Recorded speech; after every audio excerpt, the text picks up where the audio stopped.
Hello అండి. ఈరోజు వచ్చేసి కరివేపాకు అలాగే కొంచెం పుదీనా వేసి పులుసన్నం అయితే చేశాను. టేస్ట్ అయితే చాలా బాగుంది. ఆరోగ్యానికి కూడా చాలా మంచిదన్నమాట. మీరు కూడా ఒకసారి ఇలా ట్రై చేయండి, చాలా బాగుంటుంది. అది నేను ఎలా చేశానో చూపిస్తాను, వచ్చేయండి. ఏం లేదు, ఒక చిన్న కప్పు నిండా కరివేపాకు అయితే తీసుకున్నాను. అదే కప్పుతో సగం కప్పు పుదీనా అయితే తీసుకున్నాను. కొంచెం వాటర్ వేసి మెత్తగా పేస్ట్ లాగా కొట్టుకున్నాను. ఇంకొక బాణట్లు పెట్టి సరిపినంత ఆయిల్ వేసుకొని శనగపప్పులు మంచి గోల్డెన్ కలర్ వచ్చేంత వరకు వేయించి పక్కన పెట్టుకున్నాను. కొన్ని ఆవాలు, జీలకర్ర, అలాగే కొంచెం శనగబెడలు, అలాగే కొంచెం ఉద్దిపప్పు అన్నీ వేసి మంచిగా ఫ్రై చేసుకున్నాను.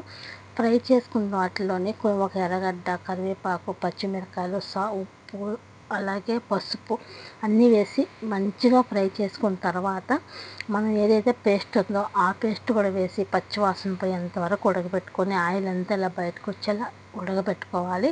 ఉడకబెట్టుకున్న తర్వాత చూసారు కదా, ఈ కలర్ వచ్చేంత వరకు ఉడకబెట్టుకొని ఒక నిమ్మదబ్బ అయితే పిండి పక్కన పెట్టుకున్నాను. మనం రైస్ అయితే ఏదేదో వంచి పక్కన పెట్టుకున్నామో అదే రైస్లో ఈ శనగకాయ పప్పులు, కొత్తిమీర, ఇంకొంచెం సాల్ట్, ఈ మసాలా అయితే ఏదో అన్నీ వేసి ఇలా కలుపుకోవాలి. చూసారు కదా, చాలా బాగా వచ్చింది కలర్ఫుల్గా. అలాగే దీంట్లో కాంబినేషన్ వచ్చేసి ఉల్లగడ్డ కుర్మ అయితే చేశాను.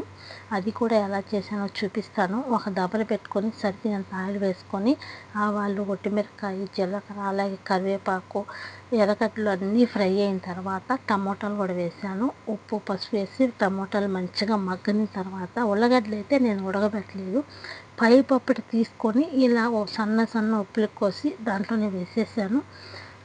మంచిగా ఉల్లగడ్డలు కూడా వేసి 2-3 నిమిషాలు ఫ్రై అయిన తర్వాత మిరప్పొడి, కొంచెం ధనియాల పొడి, గరం మసాలా అన్నీ వేసి ఉడికిన తర్వాత దింపేసాను. పులుసన్నం పెట్టుకొని కొంచెం నెయ్యి వేసుకొని ఈ ఉల్లగడ్డ కుర్మా వేసుకొని తింటే అబ్బా ఏమన్నా టేస్ట్, అంత బాగుంది. వీడియో నచ్చినట్లు లైక్ చేయండి.